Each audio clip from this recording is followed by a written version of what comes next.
খড়গপুর সদরে এবার বিজেপি প্রার্থী কে? হিরণ চট্টোপাধ্যায় নাকি দিলীপ ঘোষ? ইতিমধ্যে রাজনৈতিক স্তরে শুরু হয়ে গেছে জোর চর্চা। কারণ তৃণমূল এটাকে নিয়ে তাদের প্রার্থী কে হবে বা বিজেপি প্রার্থী কে হবে যতটা না ভাবছে, অনেকেই বলছেন বিজেপির অন্দরের ভাবনাটা কিন্তু তার থেকে অনেক বেশি। কারণ এখানে তো হতে চলেছে ইতিমধ্যেই শেয়ানে শেয়ানে টক্কর। আর হতে চলেছে কেন বলবো, টক্কর ইতিমধ্যেই শুরু হয়ে গেছে। দুজন দুজনের দিক থেকে যেন প্রস্তুতি নেওয়া শুরু করে দিয়েছে। এখন রাজনৈতিক সমালোচকেরা বলছেন বিজেপির শীর্ষ নেতৃত্ব কিন্তু এটাকে নিয়ে বেশ ফাঁপড়ে পড়তে চলেছে যে খড়গপুর সদর থেকে প্রার্থী করবেন কাকে। মানে বর্তমান বিজেপি প্রার্থী হিরণ চট্টোপাধ্যায় তিনি আবার সুযোগ পাবেন, নাকি প্রাক্তন বিধায়ক এই খড়গপুর সদরের তিনি যেহেতু নতুন করে সক্রিয় হয়েছেন তিনি সুযোগ পাবেন। আর দ্বন্দ্বটা বন্ধুরা কেন শুরু হলো? না, হিরণ বনাম দিলীপ ঘোষ, অর্থাৎ এই দুজনের যে সম্পর্ক খুব একটা ভালো নয় রাজনৈতিক স্তরে, তা বলাই বাহুল্য। আদি নব্য দ্বন্দ্ব এদের মধ্যে বিজেপি নেতা হিসেবে যে রয়েছে সেটাও অনেক আগেই অনেকেই সর্বজনবিদিত বলা যেতে পারে। আর নতুন ভাবে দ্বন্দ্বটা আরো কি করে প্রকট হলো? দিলীপ ঘোষ মানেই তো চমক। 21শে জুলাইয়ের মঞ্চে তিনি চমক দেননি ঠিকই, কিন্তু তিনি বলেছিলেন কোনো একটা মঞ্চে 21শে জুলাই দেখা যাবে, চমক দিয়ে তিনি তার কথা রাখলেনও। পৌঁছে গেলেন তার সেই পুরনো এলাকা, একদম তার হাতে তৈরি এলাকা। মানে রাজনৈতিক স্তর থেকে, রাজনৈতিক সংগঠনের দিক থেকে তার হাতে তৈরি খড়গপুর সদর, যেখানে তিনি প্রথম বিধায়ক হয়েছিলেন। এবং সেই খড়গপুর সদরে কবে গেলেন? চমক দিয়ে কথা দিয়ে গেলে তিনি সেই 21শে জুলাই শহীদ স্মরণ করতে। হ্যাঁ, যারা এতদিন বিজেপির কর্মী সমর্থকেরা পার্টি করতে গিয়ে যারা খুন হয়েছেন, প্রাণ দিয়েছেন, সেই সমস্ত শহীদদের তিনি স্মরণ অনুষ্ঠান করলেন। লোকে লোকে লোকারণ্য, ভালো ভিড় হয়েছিল। কর্মী সমর্থকেরাও দারুণ খুশি তাদের প্রাক্তন এমএলএ কে পেয়ে এলাকায়। এবং সব থেকে বড় কথা হচ্ছে সেদিন কিন্তু চমকটা হিরণও দেওয়া শুরু করে দিল।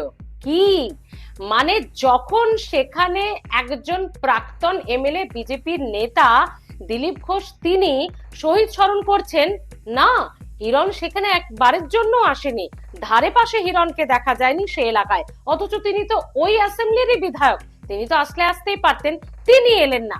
তিনি কি করলেন? তিনি শুরু করে দিলেন হ্যালো বিধায়ক নামে একটি প্রকল্প। মানে তিনি যেহেতু ওখানকার বিধায়ক, যেখানে যা খামতি আছে, যা কিছু আছে, জনসংযোগ করতে, মানুষের সঙ্গে আরো কানেক্টিভিটি বাড়াতে, ভোটারদের কাছাকাছি পৌঁছে যেতে দিলীপ ঘোষের আগে সেই প্রকল্প তিনি এনে দিলেন। কিভাবে? হ্যালো বিধায়ক নাম দিয়ে। কারণ বন্ধুরা, দিলীপ ঘোষ দিল্লি থেকে ফিরে দলের সঙ্গে শতযোজন দূরত্ব শেষ করে তিনি যে নতুন করে সক্রিয় হয়ে উঠেছেন এটা হিরণ চট্টোপাধ্যায় ভালো করেই জানেন, রাজ্যবাসী জানে। আর হিরণ তো পার্টির মধ্যে থেকে জানবেন, হিরণ আরো ভালো করে জানে খড়গপুর সদর একদম সাংগঠনিক দিক থেকে দিলীপ ঘোষের খুব কাছের, খুব হাতে তৈরি একটি অ্যাসেম্বলি।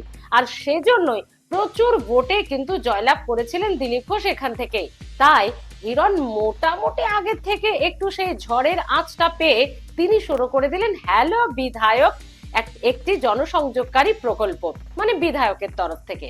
তাহলে বন্ধুরা কি বুঝলেন?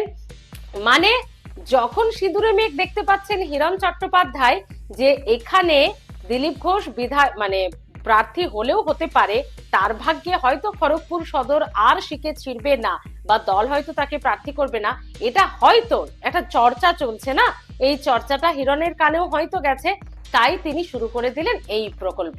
বন্ধুরা এখানেই শেষ নয়, হিরণ চট্টোপাধ্যায় আগে ভাগে বুঝে এই প্রকল্প শুরু করেছেন কি করেননি সমালোচকেরা বলছেন, আমরা নয়।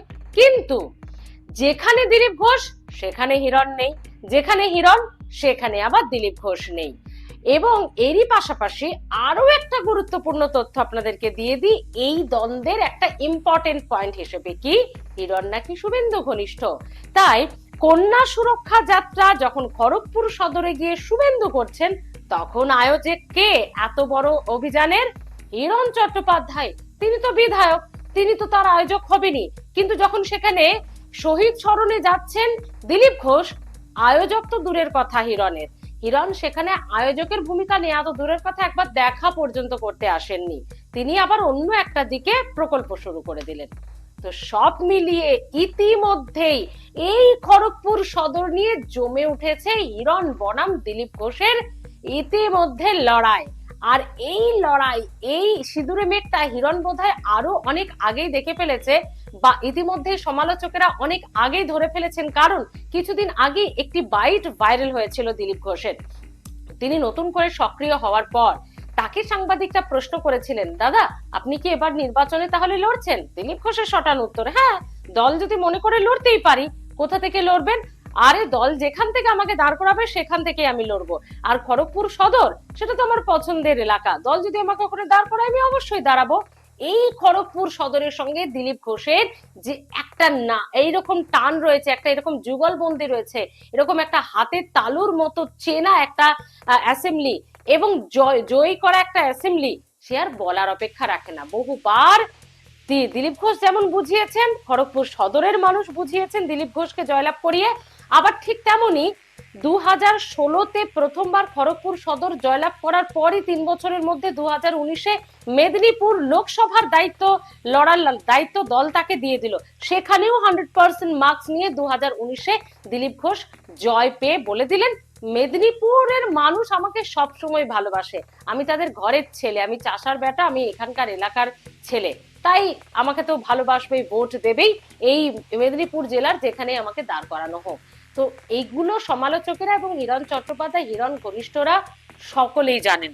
সে কারণে দ্বন্দ্বটা আরো নতুন করে শুরু হলো। কিন্তু কে হতে পারে একটু স্ট্যাটিস্টিকটা জেনে নিন, হিরণ এগিয়ে নাকি দিলীপ ঘোষ এগিয়ে? শুনুন তাহলে একটু প্রথমেই 2016-তে নজর রাখি। হ্যাঁ, এখানে কংগ্রেসের থেকে ছিনিয়ে নিয়েছিল দিলীপ ঘোষ খড়গপুর সদর 2016-তে, এবং তার প্রথম নির্বাচনী লড়াইয়ে জয়লাভ করা ক্যারিয়ার তিনি শুরু করেছিলেন একদম তার ঘর মানে খড়গপুর সদর থেকে। 2016-য় খড়গপুর সদরে বিজেপি জয়লাভ করেছিল, দিলীপ ঘোষ 61,446টি ভোট পেয়েছিলেন, 39% ভোট। ভালো করে মাথায় রাখুন দর্শক বন্ধুরা, ভালো করে মেলাবেন যে স্ট্যাটিস্টিক্সটা বলবো এবং যে তুলনাটা করব। আইএনসি, ইন্ডিয়ান ন্যাশনাল কংগ্রেস মানে জাতীয় কংগ্রেস, এখানে জ্ঞান সিং সোহান পাল, তিনি পেয়েছিলেন 55,137টি ভোট, একটু কম, 35%। আর টিএমসি প্রার্থী এখানে ছিল কিন্তু থার্ড পজিশনে 2016-তে, যখন দিলীপ ঘোষ এখানে জয়লাভ করলেন, রমা প্রসাদ তিওয়ারি 34,086টি ভোট, 21%, মানে দিলীপ ঘোষের প্রায় হাফ। এরপরই আমরা চলে এসেছি 2019-এ, উপনির্বাচন হয়তো এখানে বিধানসভায়, কারণ 2019-এ দল আরো বড় দায়িত্ব দিল, কারণ 2016-তে দেখেলো দিলীপ ঘোষ দারুণ ছক্কা হাঁকালো, 2019-এ মেদিনীপুর জয়লাভ করতে পাঠালো, মেদিনীপুর লোকসভা দিলীপ ঘোষ সেটাও জয়লাভ করলেন, তাই এখানে আবার উপনির্বাচন হলো না। এখানে সে বছর হিরণ দাঁড়ালেন না, যিনি দাঁড়িয়েছিলেন তিনি জিততে পারেননি। তৃণমূল কংগ্রেস 2016-তে থার্ড পজিশনে ছিল, বাপরে বাপ, সেখানে লড়াই করতে এসে 2019 বিধানসভা উপনির্বাচনে খড়গপুর সদরে টিএমসি জয়লাভ করে ফেললো কংগ্রেসকে ওয়াশ আউট করে। কিভাবে? টিএমসির প্রদীপ সরকার এখানে জয়লাভ করলেন 72,893 ভোটে, মানে দিলীপ ঘোষের থেকেও বেশি ভোট পেলেন এখানে তৃণমূল প্রার্থী। 47%, 47.66%। বিজেপি প্রার্থী প্রেমচাঁদ ঝা, না হিরণ দাঁড়াননি সে বছর, প্রেমচাঁদ বাবু দাঁড়িয়েছিলেন, অনেকটা পিছিয়ে গেলেন বিজেপি এখানে, 52,040টি ভোট, 34%। কংগ্রেস প্রার্থী চিত্তরঞ্জন মন্ডল, যাদের আসন ছিল, যারা দ্বিতীয় স্থানে ছিল, তারা এবার চলে গেল 22,631টি ভোটে, 14%, একটু বেশি ভোট, মানে এখানে কিন্তু ছক্কা হাঁকালো তৃণমূল 2019 যখন দিলীপ ঘোষ এমপি হলেন। আর 2021-এ দেখুন হিরণ কিন্তু এখানে দারুণ দারুণ লড়াই দিয়েছে। বিজেপির হিরণ চ্যাটার্জি আবার 2021-এ 2019-এ গেছিল তৃণমূলের দখলে, আবার হিরণ ছিনিয়ে নিল বিজেপি প্রার্থী হয়ে, 79,607টি ভোট।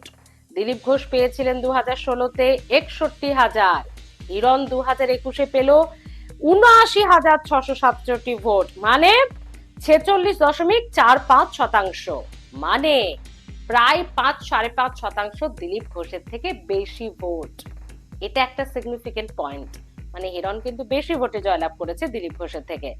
আর তৃণমূল প্রার্থী এখানে দ্বিতীয় স্থানে চলে গেল, যারা জয়লাভ করেছিল প্রদীপ সরকার, তিনি চলে গেলেন দ্বিতীয় স্থানে 75,836টি ভোট, 44.25%। এখানে একটা গুরুত্বপূর্ণ পয়েন্ট আছে, তৃণমূল কিন্তু 2021-এ হারলেও মাত্র এই যে 2%, হিরণ পেয়েছে 46, প্রদীপ সরকার পেয়েছে 44% ভোট, মানে 2%, একেবারে ঘাড়ে নিঃশ্বাস ফেলা। আর তৃণমূল কংগ্রেসের পাশাপাশি এখানে আইএনসি পেয়েছে রীতা শর্মা, কংগ্রেসের 10,000, মানে একদমই তলানিতে, কংগ্রেস প্রায় আর নেই। তার মানে খড়গপুর সদরে এবার দ্বিমুখী লড়াই মনে করা হচ্ছে, কংগ্রেসের জামানা প্রায় ওখানে শেষ। তো এখানে কার লড়াই? বিজেপি বনাম তৃণমূলের দখলে ছিল 2016, টিএমসির দখলে এলো 2019-এ বাইপোলে, এবং আবার বিজেপির দখলে ছিল এখানে 2021-এ। 2016-তে ছিল বিজেপির দখলে, 2019-এ গেল টিএমসির দখলে বাইপোলে, 2021-এ আবার হিরণ ছিনিয়ে নিল।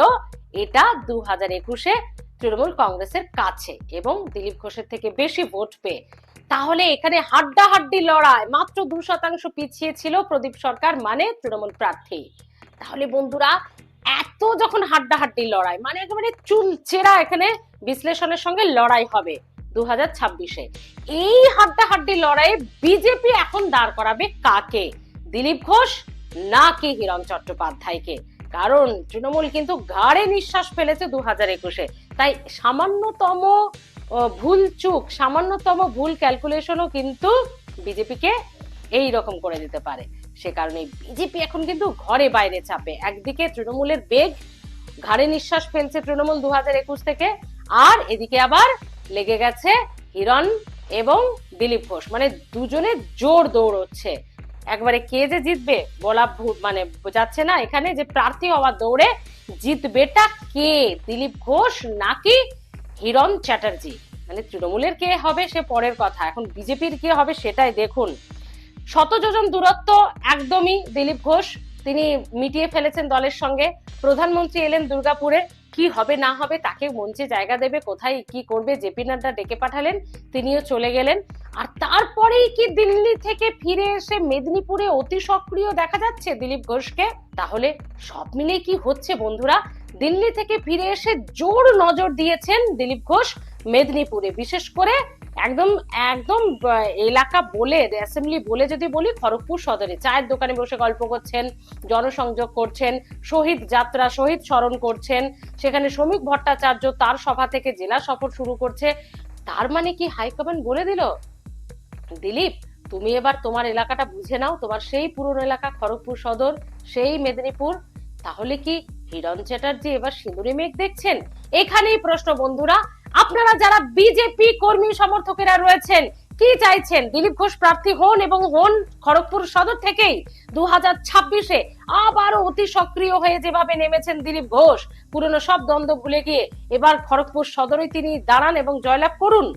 নাকি বিজেপি প্রার্থীরা তারা চাইছেন হিরণ চট্টোপাধ্যায় এতদিন যখন দিলীপ ঘোষের সঙ্গে 100 যোজন দূরত্ব তৈরি হয়েছে দলের, তখন কিন্তু এই তৃণমূল কংগ্রেসের থেকে, প্রদীপ সরকারের থেকে হিরণই ছিনিয়েছে খড়গপুর সদরকে, তাহলে হিরণকেই সেটা আবারও দায়িত্ব দেওয়া হোক? কি বলছেন আপনারা? আর যারা তৃণমূল কংগ্রেস কর্মী সমর্থকেরা, সাপোর্টাররা রয়েছেন, তারাও বলুন না যে খড়গপুর সদরে আপনাদের এগেনস্টে আপনারা তো দারুণ বেগ দিয়েছেন 2021-এ, তাহলে মাত্র 2% পিছিয়ে আছেন আপনারা। তৃণমূল কংগ্রেস কর্মী সমর্থকেরা বা এই এলাকার মানুষেরা তারা বলুন তো, কাকে চাইছেন আপনাদের এগেনস্টে, দিলীপ ঘোষ নাকি হিরণ চট্টোপাধ্যায়? মানে কোন প্রতিদ্বন্দ্বীকে তৃণমূল কংগ্রেস প্রার্থীরা তাদের বিরুদ্ধে একটু হলেও কমজোর ভাবছেন, একটু হলেও ভাবছেন যে এ মোটামুটি আমাদের এগেনস্টে দাঁড়াক, তাহলে আমরা হারিয়ে দেব, সেটা কে? বা কাকে শক্তিশালী আপনাদের মনে হচ্ছে যে এ দাঁড়ালে তৃণমূল কংগ্রেস প্রার্থীর চাপ হয়ে যাবে? এটা তৃণমূল কংগ্রেসের কর্মী সমর্থকদের জিজ্ঞেস করছে, কাকে চাইছেন বা কাকে চাইছেন না যে এ দাঁড়ালে আমাদের সমস্যা হয়ে যেতে পারে, দিলীপ ঘোষ না হিরণ চ্যাটার্জি? কে হবে খড়গপুর সদরের 2026-এর বিধায়ক এবং 2026-এর বিজেপি প্রার্থী? দিলীপ ঘোষ না হিরণ চ্যাটার্জি? বলুন আপনারা, অবশ্যই কমেন্ট করতে ভুলবেন না। ভালো থাকুন।